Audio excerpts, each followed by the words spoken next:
Welcome to Sheepdog Nation Podcast, the only place on the internet where law enforcement and their families can come to be understood, supported, and stood up for.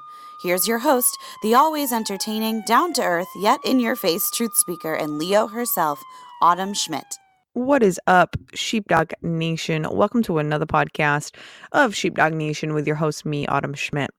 Today, what we're going to be talking about is the topic is going to be tips on FTO. So, if you are brand new to me, I want to welcome you. I would like to invite you onto my Instagram, because that is where we hang out the most. One of my peeps on Instagram actually asked me to talk about this. And so that's what we're going to be talking about. But before we get into content, we have some things that we're going to talk about. First things first, I'm the realist. Okay, who says that? Who says that? You guys don't know? It's like my favorite rapper ever. And I'm not telling you the answer. You're going to have to figure it out yourself. Okay, so straight up, listen up. So today is February 26th.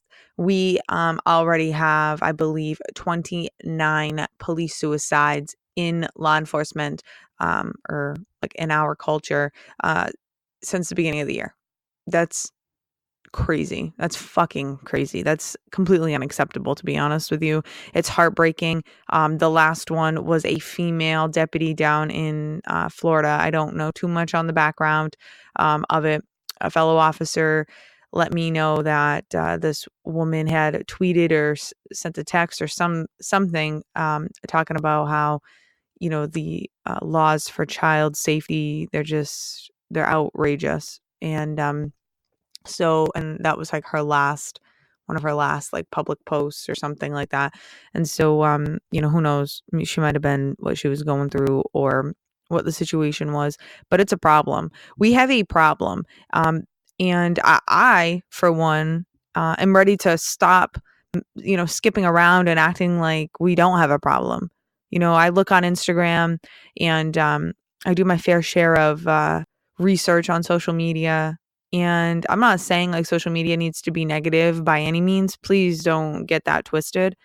But, like when I scroll down and I look, all I see are police selfies of females, selfies of males. And, and I know that to some extent that could be your way or their way of trying to bridge the gap between the bridge or bridging the gap or between the police world and the community. But we've got much bigger problems. Okay. Yeah. The community, they don't like us. I don't really know of a time that the community ever really loved the police, or the military for that matter. Only like when we're saving their ass is when they love us. Like, don't get that twisted.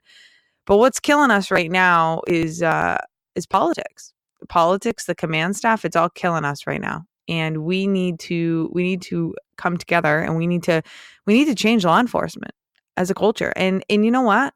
I'm tired. I'm so tired of watching everybody say this. Oh, we need to come together. We need change. This is what's wrong. This is why, the suicide rate high. This is why everyone's pissed. This is why the turnover rate is crazy. But then nobody does anything about it. Nobody's doing anything about it. What are you doing? Going to go raise some fucking money? Great. Good. But how are you helping? How are you helping me, a law enforcement officer? How are you helping my brothers and sisters in uniform who are having a hard time? We've got a bit of an epidemic going on where we have officers, reaching out to these profiles on Instagram, these other officers who have over 100,000 followers. And these officers, they forgot where they came from. And they're not, an officer reaches out because they need some help and no one's helping them out, and that's a problem. So here's what I did. So instead of talking about it, like I told you, I'm so sick and tired of everyone doing, I'm going to be solving the problem, helping. And I can only do it, with you guys. You guys have got to help me because I can't do this all by myself. But here's what I did. So I did a ton of research. I found a platform off social media that allows you, as the law enforcement officer, to create an email or a username that is completely anonymous to everyone except me because I'm the moderator. And I created a law enforcement only group. Now listen, you're going, Autumn, I can get on that on Facebook. In fact, I am in that Leo only group because I actually just got an invite this morning to it. And because I refuse to go into it. My husband's in it, but I'm not. And I'm going to tell you why. Okay. My group, what I'm doing, this is not just come in and we're all going to hang out and we're all a bunch of cops and this is cool. That's not what this is. We could go do that on Facebook. We could do that on Instagram on a chat. You know what I'm saying? We could do that on every other platform. This isn't what this is about. You come into my group and we're solving problems. We're supporting one another. There's literal coaching calls every other week that all of you get to hop on and listen and talk to and get on the phone with me. You're having a really bad fucking day and you think nobody can understand you and you think nobody cares. You come on my coaching call and you're going to see quite quickly that there's a whole lot of people that actually give a shit about you and they know exactly what you're going through. There's no judgment. And you know what? You get to remain anonymous. You get to hop on that call. Nobody knows who the hell you are just by your voice. And let me tell you something. I live in Maine and there's no fucking way that I would have any idea on who it is, especially you live in all these other states. Even if you do live in Maine, you know what I'm saying? Like, I have no idea who's getting on the other end of the call with me. All I know is that you're a cop. And that's good enough for me, man. That's good enough for me. And, that's the difference. The difference is it's not a dick measuring contest when you come into my group. And I'm sorry for being, really like that, that's really raw and like in your face, but it's true. I just see that so much in these cop groups and I'm not shitting on it, but we all know that's also the culture. And I'm also going to tell you this. I'm not going to beg. I'm not going to consistently ask any of you to come in. If this isn't for you, don't come in, because here's the thing. I want a certain kind of officer. I want a certain kind of person in this group with me. I don't want no egotistic person who's going to come in and talk a bunch of shit and cause a bunch of problems and make people feel bad about being a human because you're so fucking insecure and you've got all this shit going on and you're so fucked up that you can't even come in and try to get help. I don't want that. You think you're too good for this group? Don't come in. I don't care. I'm going to be honest with you. I got 6 people in there right now. And if that's all I get, I'm good with it. But I'm extending the invitation to you right now because I want to help you, because I want to solve this problem. We have a problem in law enforcement. We have tons. But the big one is nobody understands us, and we know that. We know that. We know we are, if you want to call it the black sheep, how like a lot of people will say they're the black sheep of the family and like nobody likes them and stuff. That's what we are in society. And that's no problem when you have people like me who's trying to bring us together. I just want us to come together. I'm not asking for society to like us, for society to change their minds about us. We don't even need that, because I don't remember a time in history when everyone loved the fucking police. Like, who and what? Why would they? Why would they? Because we come and we enforce the laws. Like, that's what we do. So, I don't know. It's a big thing that I'm extremely passionate about. Life coaching police officers, having that platform available. That's something that I did not have when I was working full-time patrol, you guys. When I was new into the job, when I hit my 5-year mark and I was ready to friggin', stretch, if we can call it that, and I didn't have anyone to talk to that I could trust. You can't talk to the people that you work with, half the time, because we feel like they're going to stab us in the back, right? And I know that. That's why I created this. So again, I'm not gonna beg you or anybody to come into this group, quite honestly, because I don't give a shit. Because I'll go out and seek my own life coach, and I've spent over $50,000 in life coaching and business coaching, and that's on the real. Okay, built my own business doing this stuff. But if in your heart and in your gut, you got to be a part of this. You just want to have some support. Who knows? Maybe you're not in a rut right now, but maybe you've been in a rut before, and prior to getting in that rut, you can come and hang out with us. Or maybe you just want to be a part of something cutting edge and revolutionary, because who knows where this is going to go. If you know me, then you know that I'm always trying to do big things. I'm always trying to change law enforcement, bring it together, make it better. So this is going to be a pretty revolutionary thing. It's the first group that I've ever found of its kind. Yes, I know that there is a app called Sheepdog Nation. That's why this is not called Sheepdog Nation. And this is very different. I'm on that app. And again, while that is, the idea is absolutely fantastic, and I am not knocking the owner. I love the idea, and I love where the owner's heart is. There's still nothing. I'll go on there and I see a bunch of sex memes. What? What? Now, how's that helping me? I can go into the briefing room and be around all my officers, and I get the same experience in that briefing room as I do when I go into that app. I don't understand. And that's what I'm trying to say, is like, that's what I'm trying to change. All right. So now that I've told you about that, if you want to join, I'm going to put the link. It's going to be in the show notes. It's also, the link is in my bio on Instagram. You can email me for it. You can DM me for it. You can PM me for it on Facebook. But again, if you are a law enforcement officer, it doesn't matter if you're in America or not in America, because I know my podcast goes worldwide. It doesn't matter. All you got to do is show me your credentials and you can come in. I do want to tell you that it is $35 a month, because you're getting coaching calls with me, and we're going to be getting guest speakers to come in and talk with us exclusively. We're going to be doing all sorts of things. So it is a paid group. It's only $35 a month. But here's the deal. We have, what did I say? We have 6 members in. So if my math is right, we have 14 spots left at $35 a month. Once those slots are filled, it's going to be going up to at least $45 a month. And there's no need for you to have to pay that. Just come in now. Just come in and get grandfathered into that price.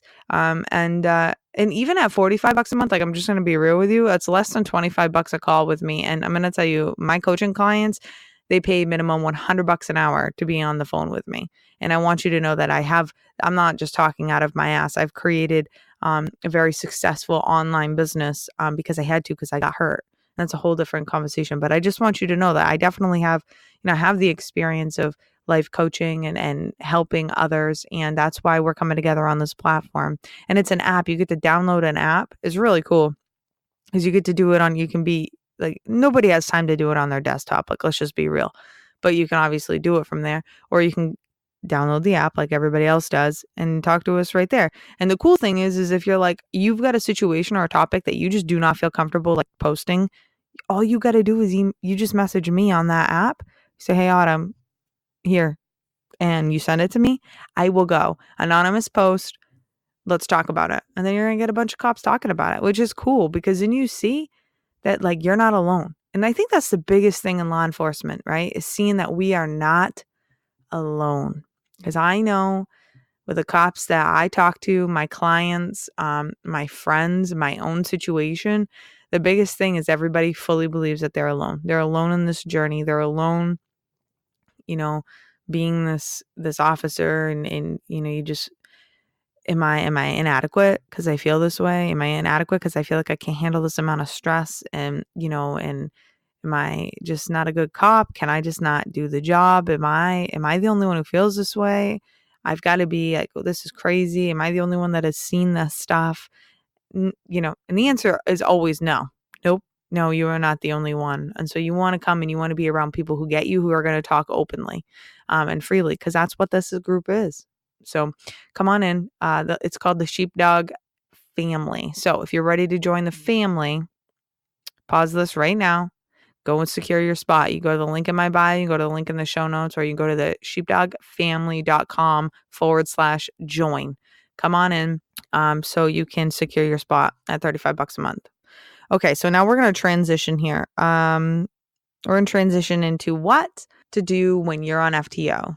Okay. And I know I've talked about this before, but I'm going to give you some tips. We're going to talk a little bit about it. I think both the FTO and the person on FTO both need to listen to this, because I see some problems.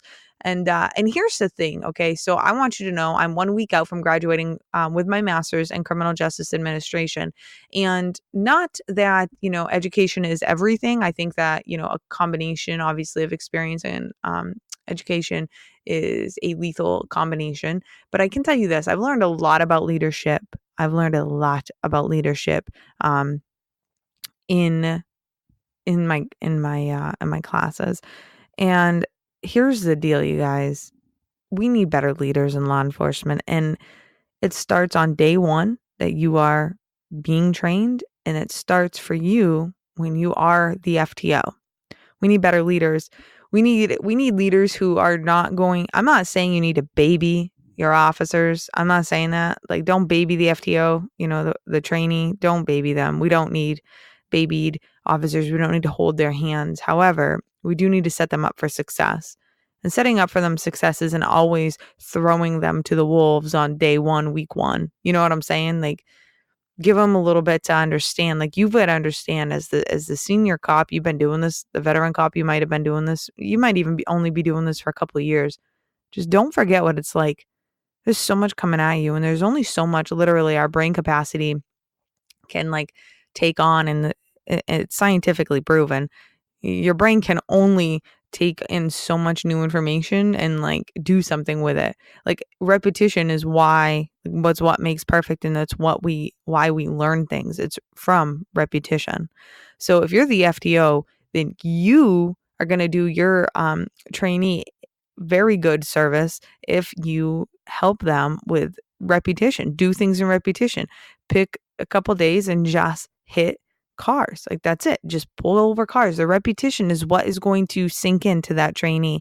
And then spend time arresting them, going and getting arrested, doing bail checks, probation checks, things that are quite easy to make arrests on, warrant checks, right? Easy. But just for them to get that repetition in, because I can tell you that sometimes, here's what I've seen on FTO, is I've seen them be all over the place, just completely all over the place. And sometimes you can't help it. I mean, sometimes that's just the way it is. And like, your agency doesn't allow you to come off and be like a roaming patrol. You actually have to continue to patrol, and you actually have to, you got to handle calls. So like, sometimes you don't have a choice, because I mean, that's the nature of police work, is you are all over the place. But just remember, as that new person who knows nothing, you definitely they need the repetition. They need the repetition. They need, and for the trainee, I want you to listen to me. Here's what you need to know, okay? First off, you're going to feel like you can't survive. You're going to feel like, this is crazy. What the hell am I doing? I don't even know. Like, I'm going to just tell you, on my first traffic stop ever, I pulled over a car in front of my house, you guys. I didn't even know the road. I couldn't, I was so in the black. I was like, I looked at my FTO. I'm like, where the fuck are we? And he's like, Autumn, we're right in front of your house. Cause you got to call over the radio to dispatch, like, where you are, what your location is. I couldn't even tell him. I had no idea. I'm like, Donnie, I don't know. He's like, Autumn, we're right in front of your house. I'm like, I don't know. I have no idea where the fuck I am. So I don't know what my address is right now. So you need to, but just understand, that was also a new address for me. Like, I had just moved in there like maybe a couple months ago. So it wasn't like my childhood home, and I was like in that much of the black, but I was still, because that address was not ingrained enough in my head, I still was like, what the fuck, where am I? And that's real. That's so real. And it's normal. It's so normal. I mean, it's not normal for you to get like that, 3 weeks on after, 3 full weeks on FTO, and you've been stopping cars, multiple cars every single day. Like, you got to calm down about it. But like, that's real. And that's just how it is. And here's the biggest thing that, as a trainee, that you can take away from, and cause I enjoy breaking things down. So for me, I got to dumb things down way down in order for them to make sense to me. And that's how I succeed. And I'm not going to lie. I really fully believe that's how successful people succeed, as they take like topics, or they take situations that just seem like way complicated, and they are complicated, but they make it, they make it less complicated because they dumb it down. So what you need to know, and how you're going to dumb all this down, is everything is literally a checklist. Everything in police work is a checklist, and that is it. It is so fucking simple, but yet we make it 10 times harder than it needs to be. And honestly, when you get in really hot situations, sometimes it's not always that simple, a shoot, not to shoot, go hands on, not to go hands on, blah, blah, blah. But, for the most part, everything you do in police work is a checklist. Like, for an example, when you pull over a vehicle, it is simply a checklist that you have to go through. It's like, okay, did I Did I see a violation? Okay, I did. Okay, so what's the vehicle look like? What's the plate look like? Okay, so now I need to activate my lights, but I need to make sure that I'm in a safe spot, not in the middle of like a bridge or something. I need to be in a safe spot for both of us. Okay, now I'm activating my lights. Okay, so now this car is pulling over and I'm calling into dispatch, going through that. Okay, so if it's at night, I need to put my spotlight in the mirror. Okay, I need to position my car however, whatever your agency suggests you to do, position the car. Okay, so now it's like, okay, now I need to not get killed. All right, so here's what I need to do. I need to either do a passenger side approach, or I need to approach on the driver's side. I need to make sure I don't go past the B post. I need to have my hand on my gun and ready, or I need to have my gun out, or I need to be conducting a felony stop. Like, you just always have a checklist, and it makes it so much easier. Like, I can just tell you, like, and don't get so like, oh my gosh, like it has to go in this order and I have to do it this way. Like, but just understand, like, every call you go to is a checklist. You got to check the boxes, and that's how you figure out if things are a crime. Is it, does it meet these 3 criteria? No? Okay, well then it's not this crime. I know that. So what crimes could it be? And like, here's what I've seen, and this is what I've experienced, is that honestly, there's not a lot of like, I know we have like each state has like hundreds of different crimes, right? But I'm going to be honest, a good cop, like you only need to know a fucking solid like 15 to 20 crimes tops. Like, that's literally all you need to know. Crimes. I'm not talking about traffic infractions, crimes. Because that's literally the same ones over and over and over again. So don't stress yourself out about knowing every damn crime in the book. And then if something's not right, that's when you can call up a senior officer and be like, hey, I've never seen this before, but this just does not seem right. Is this right to you? And that's a little bit later on FTO, or even like when you're off FTO and you're by yourself. So just understand that. But the biggest thing is it's a checklist, and take your time, and like, you're going to be a soup sandwich. But here's the deal. When you're an officer, like, your FTO is going to be going hands on. As a trainee, you go hands on, and I don't give a shit. You just get in there. Obviously, don't start kicking anybody's head or anything like that. That's completely inappropriate, but you can definitely jump in and help if they need help. If you're going into a hot call, breathe. You've got to breathe, and you need to know the feelings that you're feeling, your FTO is feeling too. But here's the deal. Your FTO's gone through this situation, has experienced things like this 100, 200, 500,000 times probably, but this is the first time you're experiencing it. So you are going to experience the heart rate out of control. You're going to experience kind of like that tunnel vision, or, the deer in the headlights, like, oh fuck, like, the best thing is you need to continue to just be tactical. I think that any FTO could agree that, you know what, we'll train anybody who's a couple of things. One, motivated. You got to be motivated. That doesn't mean you got to be an egotistic prick. Don't come in and tell me how much you want to arrest everybody, because I don't want to train you. I want to knock you out because you're a tool. Two, what you want to do is you want to be tactically sound. Do things that are smart. Okay. So if you are going up to a house, and because the call is this person has a gun and is threatening people, I probably wouldn't walk right up to the fucking door, would you? Or, that's when you want to stay in your FTO's pocket and do exactly what they're doing. And, you don't drive into a driveway on a hot call like that. You need to shut your sirens off, way prior, so that nobody hears you, just things like that really, it just makes your FTO feel a little bit better. I know the biggest thing for me whenever I was with a rookie officer is like, I just need to know that once I get into the fight, you're coming. And honestly, I can train you to do everything else, but I need to know that you're going to fight. I'll never forget one time. Sorry, I just had a scratch on my head. I'll never forget one time that I was, she had just she was still on FTO. And we had to go to this call. It was a loud noise complaint. It was on second shift. It was dark. Must have been 10 o'clock at night. And it was this shitbag of a place. And I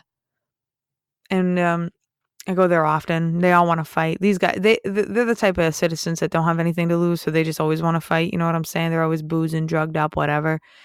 And so, the leather gloves are on, and I'm ready to fight. And I got one of my partners. He's behind me. He's a veteran cop, and he could talk anybody off a ledge. I mean, this guy, unbelievable. And so me, I do a little bit less talk and a little more action, but he's still, you know what I'm saying? I go hands on with him any day. But then we got this rookie.